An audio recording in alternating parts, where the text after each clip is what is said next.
మీడియాను ఉద్దేశించి కొంతమంది మీడియా వాళ్ళకి చెప్పండి అని చెప్పి మీరు ప్రెస్ ముందు మాట్లాడినారు. నేను దానికి కౌంటర్ ఇస్తున్నా. For your kind information Revanth Reddy గారు, మీరు ఏదైతే కొంతమంది ప్రశ్నించే వాళ్ళు మీడియా వాళ్ళకి తెలియదు, వాళ్ళని తీసుకపోయి ఎక్కడైనా చూపించండి, కావాలంటే ఆ ట్రీట్మెంట్కి మేము డబ్బులు ఇస్తాం.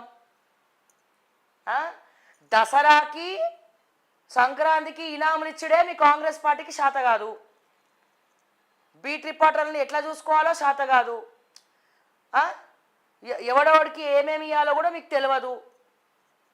ఇక మీరట మళ్ళీ ట్రీట్మెంట్ చేయించి దానికి పైసలు ఇస్తారట. పైసలు తీసుకోవడమే తప్ప ఖర్చు పెట్టడం కాంగ్రెస్ పార్టీకి తెలియదు. అది మాకు అర్థమైంది. ఓకేనా? ఇక మీరు మాట్లాడతారు, మీరు ట్రీట్మెంట్లు చేపిస్తారు, మళ్ళీ ఆ ట్రీట్మెంట్కి మళ్ళీ బిల్లు పెట్టుకోవాలి, గది ఎప్పుడు వస్తుందో తెలియదు. సో అంటే ఎటువంటి పరిస్థితుల మనం ఉన్నామనేది మీరు ఒక్కసారి ఆలోచించాలి. సో మేము అడిగిన దానికి మీరు చర్చ పెట్టండి, మీరు ఇవ్వండి, మీరు ఒక ఇంటర్వ్యూ ఇవ్వండి. శాటిలైట్లో కూర్చొని కొన్ని ఛానల్స్కి మాత్రమే రేవంత్ రెడ్డి గారు ఇట్లా ఇట్లా కాలుపుకుంటా యాక్చువల్గా know what I'm the greatest I'm the అని చెప్పి ఇంటర్వ్యూలు కాదు రేవంత్ అన్న. మాకు ఇవ్వండి, మా డిబేట్లలో కూర్చోండి, మాకు పెట్టండి చర్చ. ఇదే కేటీఆర్కి మస్తాలు చెప్పినాం, దమ్ముంటే చర్చకి రా అని, ఒక్కసారి కూడా రాలే. అందరూ కూడా శాటిలైట్లకు ఇస్తారు ఇంటర్వ్యూలు, ముందు ప్రిపేర్ అయ్యి క్వశ్చన్లు కాదు. మీ కూర్చొని ఏం జరుగుతుంది, 6 గ్యారెంటీలో ఏం జరుగుతుంది, 7వ గ్యారెంటీగా చోలో పువ్వేం పెట్టినారు, ఇప్పుడు 1,80,000 కంపెనీలు వస్తున్నాయి అని చెప్తున్నారు.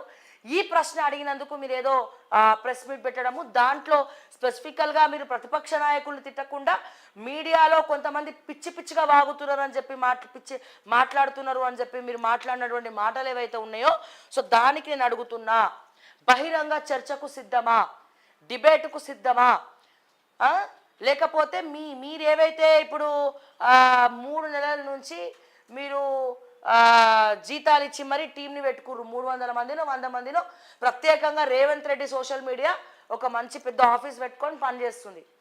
మా అస్వంటోళ్ళు మేము కింద ఏమైనా శ్రావ్య మాట్లాడితే కింద బండబుతులు తిట్టు, ఆమెను ఇష్టం వచ్చినట్టు బ్యాడ్ వర్డ్స్ పెట్టి బ్యాడ్ వర్డ్స్ తిట్టండి.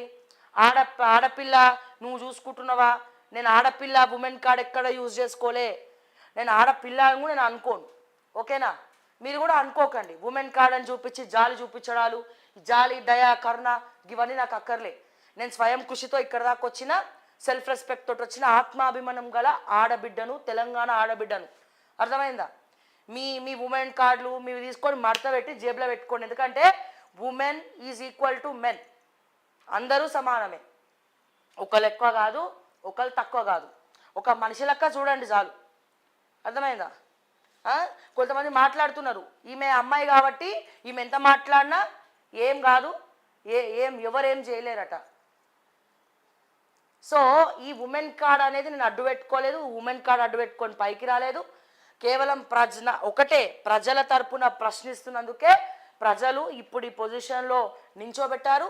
నిస్వార్థంగా ఉన్నది ఉన్నట్టు, అది రేవంత్ రెడ్డి అయినా, కేటీఆర్ అయినా, బండి సంజయ్ అయినా, కిషన్ రెడ్డి గారైనా, బండి సంజయ్ గారైనా, కేటీఆర్ గారైనా, కేసీఆర్ గారైనా, ఏదైనా కుండబద్దలు కొట్టినట్టు నేను పబ్లిక్కి నిస్వార్థంగా చెప్పడము ప్రజలు నమ్ముతున్నారు. ఓకే, ప్రజలు దాన్ని కన్సిడర్ చేస్తున్నారు. ఇట్లనే ఉండు, నువ్వు ఇట్లనే మాట్లాడు, నువ్వు ఇట్లా చేంజ్ అవ్వకు అని చెప్పి ప్రజలు నా మీద, ఎవరైతే నా మార్నింగ్ న్యూస్ చూస్తున్నారో, ఎవరైతే నా వీడియోస్ చూస్తున్నారో, సో వాళ్ళు నా మీద నమ్మకం పెట్టుకున్నారు. ఓకేనా? సో ఎప్పుడైనా ప్రజలే ప్రధాన ఆధారం, ప్రధాన సోర్సు. ఈ విషయం దయచేసి గుర్తుపెట్టుకోండి. పొలిటికల్ లీడర్స్ అయినా, మీడియా వాళ్ళైనా, ఎవరైనా పేరు రావాలంటే రాదు. నువ్వు నిస్వార్థంగా ఏం పని చేస్తున్నావు, నువ్వు ప్రజల కోసం ఏం పని చేస్తున్నావు, ఏం క్వశ్చన్ చేస్తున్నావు అనేది. ఇప్పుడు ఉమెన్ కార్డ్ అని మాట్లాడే వాళ్ళు చాలామంది ఉన్నారు. కానీ నా మీద పోలీస్ స్టేషన్లలో ఎఫ్ఐఆర్లు పెట్టిండ్రు, ఎఫ్ఐఆర్లు ఫైల్ అయి ఉన్నాయి. పోలీసులు ఇప్పటి వరకు ఒక పోలీస్ స్టేషన్ నుంచి నాకు ఫోన్ రాలే, ఒక్క ఫోన్ కూడా నాకు పోలీస్ స్టేషన్ నుంచి రాలేదు. పలానా శ్రావ్య గారు మీకు 41 CRPC నోటీస్ పంపిస్తున్నాం, మీ మీద ఎఫ్ఐఆర్ ఫైల్ అయింది, మీరు రేవంత్ రెడ్డిని తిట్టిండ్రంట, మీరు రేవంత్ రెడ్డిని ఎక్కిరిస్తుండ్రంట, మీరు రేవంత్ రెడ్డిని కించపరిచేటట్టు మాట్లాడుతుండ్రంట, మీరు మల్కాజ్గిరిలో కృష్ణారెడ్డి బేగం అనే మనిషి కుక్కల్ని పెట్టి, నక్కల్ని పెట్టి, రౌడీల్ని పెట్టి, గుంట నక్కల్ని పెట్టి ఆడ కాపలా కాస్తుంటే మీరే మైక్ ప్లేస్లకు చాకు పట్టుకొని వాళ్ళని సంపనీకి పోయిండ్రంట. ఇగో ఇటువంటి ఎఫ్ఐఆర్స్ పెట్టిండ్రు. మరొకవేళ పెట్టిండ్రు కానీ నాకు ఒక కాల్, ఎక్కడైతే పోలీస్ స్టేషన్ నుంచి నాకు ఒక కాల్ రావాలి కదా, ఎఫ్ఐఆర్ ఫైల్ అయినప్పుడు ఎఫ్ఐఆర్ ఫైల్ అయినటువంటి వ్యక్తి మీద కాల్ రావాలి. నాకు ఇప్పటి వరకు ఏ కాల్ రాలేదు. ఏ కాల్ కూడా ఏం చేస్తారు వీళ్ళు, జమ చేసుకుంటారు ఎఫ్ఐఆర్లు.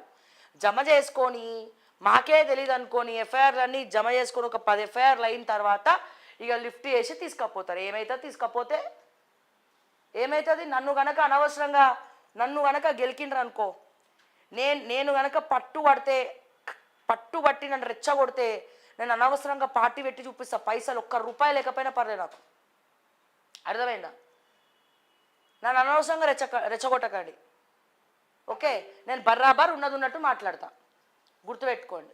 ఉన్నది ఉన్నట్టు మాట్లాడతా. ఫస్ట్ నీ సీఎంఓలో ఉన్నటువంటి లీకులు ఓడిస్తుండు బయటికి, నీ సీఎంఓలో ఎవడెవరితో కుమ్మక్కైనరు, మీ సీఎంఓలో ఏం జరుగుతుందోనో రేవంత్ రెడ్డికి తెలియదు. ఇక తెలంగాణలో ఏం జరుగుతుందో మొత్తం తెలుసాడు ఆయనకి. సీఎంఓలో ఏం జరుగుతుందో తెలుసుకోలేనటువంటి పరిస్థితి. కమాండ్ కంట్రోలు, ఇంటెలిజెన్సు రోజు పొద్దున్నే ఉదయాన్నే ఎస్ సార్ ఇంటెలిజెన్స్ ఎక్కడ ఏం జరుగుతుందో రిపోర్ట్లు ముఖ్యమంత్రికి ఇస్తారు. కానీ మీ సీఎంఓలో, మీ సెక్రటేరియట్లో, మీ 6th ఫ్లోర్లో ఏం జరుగుతుందో తెలుసుకోలేనటువంటి పరిస్థితిలో రేవంత్ రెడ్డి ఉన్నాడు. ఇక మీరు వచ్చి మాకు చెప్తున్నారు. బరాబర్ మేము మాట్లాడతాం, బరాబర్ ప్రశ్నిస్తాం. ఎన్ని కేసులు పెట్టుకుంటారో పెట్టుకోండి. మర్డర్ చేసిన వాళ్ళే అట్లా పోయి ఇట్లా వస్తున్నారు. మర్డర్ చేసిన వాళ్ళే మీకు దమ్ము ఉంటే నడి రోడ్డు మీద మంత్రిని నరికిర్రు కదా, మంత్రిలో నడి రోడ్డు మీద నరికేసింది అడ్వకేట్లను. సిబిఐ ఎంక్వైరీ వేయండి, సిబిఐకి పంపించండి, సిఫార్సు చేయండి. గత ప్రభుత్వం బీఆర్ఎస్ హయాంలో దొంగలకు వత్తాసు పలుకుతూ కాపాడే ప్రయత్నం చేసినారు, బెయిల్ మీద బయటకు తిరుగుతున్నారు. సో అటువంటి వాళ్ళు బయటకు తిరగంగా లేంది ప్రజల కోసం పనిచేసే మా మీద కేసులు పెడతామంటే మేమెందుకు భయపడతామండి? మరి ఉమెన్ కార్డ్ అని చెప్పి వదిలేసిరా? నన్ను కేసులు పెట్టకుండా వదిలేలే కదా, కేసులు పెట్టిండ్రు కదా. కేటీఆర్ పెట్టిండు, డిఫర్మేషన్ వేసిండ్రు. బీఆర్ఎస్ పార్టీ నుంచి కూడా హైకోర్టులో ఆ బీఆర్ఎస్ ఎవరో ప్రెసిడెంట్ అట, ఆయన ఇన్ఛార్జ్ ఎవరో, ఆయన పేరు ఏదో రెడ్డి ఉంది, నాకు గుర్తు రావట్లే. ఆయన హైకోర్టులో వేసిండ్రు, మేము దానికి రిప్లై ఇచ్చినాం హైకోర్టులో. ఆ కేసులు నడుస్తున్నాయి బీఆర్ఎస్ వాళ్ళు వేసినవి. కాంగ్రెస్ ఇంకా బీజేపీ ఒక్కడే తక్కువ. బీజేపీలో కూడా కొండా విశ్వేశ్వరరెడ్డి మాకు లీగల్ నోటీస్ పంపించడం జరిగింది. ఎందుకు, ఏవి కాలేజు యూజీసీ ఫండ్స్ ఏవైతే ఉన్నాయో అవి డైవర్ట్ అవుతున్నాయని అవి మొత్తం మింగేసినారు వీళ్ళు. ఏవి కాలేజ్ ఫండ్స్ అన్నీ కూడా మింగేస్తున్నారు, సెంట్రల్ గవర్నమెంట్ ఇచ్చే ఫండ్స్. సో దాన్ని నేను బయటికి చూపించినందుకు వాళ్ళు. ఇక ఈటెల రాజేందర్ గారు స్కామ్ మాట్లాడుతున్నందుకు ఈటెల రాజేందర్ గారు అనుచరులు. కానీ దానికి సమాధానం చెప్పారు మళ్ళా. ఈ 5,000 కోట్లు ఎట్లా నొక్కేసినారు బాస్, ఈ 5,000 కోట్లు ఏమైనాయి బాస్, సివిల్ సప్లైస్ ఎందుకు చీకట్లో మునిగిపోయింది, సివిల్ సప్లైస్ ఎందుకు అట్లయింది ఇట్లయింది అంటే మళ్ళీ ఎవరు చప్పుడు చేయరు దాని గురించి ఎవరు మాట్లాడు. అదే ఏవి కాలేజ్లో ఫండ్స్ ఏమైనాయి అంటే ఈయన మాట్లాడు, కానీ డిఫర్మేషన్లు. ఇదే ప్రశ్న కేటీఆర్ని అడిగితే డిఫర్మేషన్లు, నోటీసులు. ఇప్పుడు రేవంత్ రెడ్డి ఒకటి తక్కువ మాకు. ఎందుకు గవర్నమెంట్లో వేస్తలేరు? ఒక 5 నుండి 6 ఎఫ్ఐఆర్లు ఫైల్ అయినాయి. మీరు ఎఫ్ఐఆర్లు ఫైల్ చేసినంత మాత్రాన మేము ప్రశ్నించకుండా ఉండాలా, మాట్లాడకుండా ఉండాలా, కొట్లాడకుండా ఉండాలా? బురదలోకి దిగిన తర్వాత మొత్తం బురద అంటించుకోవాలి. సగం బురద అంటించుకున్నా కడుక్కోవాలి, బురద అంటించుకోకపోయినా కడుక్కోవాల్సి వస్తుంది. భయపడి వెనకడుగు వేయమంటారా?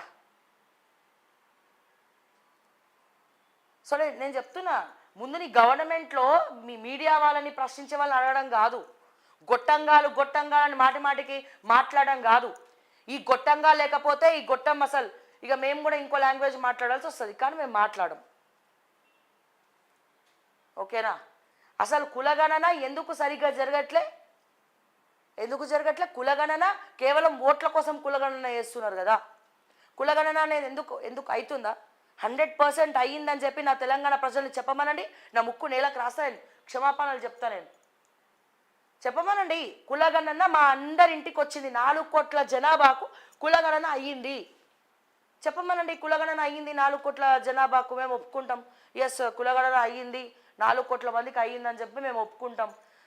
కాంగ్రెస్కి మేము హారతులు పడతాం, మంగళహారతులు పడతాం. ముఖ్యంగా రేవంత్ రెడ్డి గారికి మంగళహారతులు పడతాం.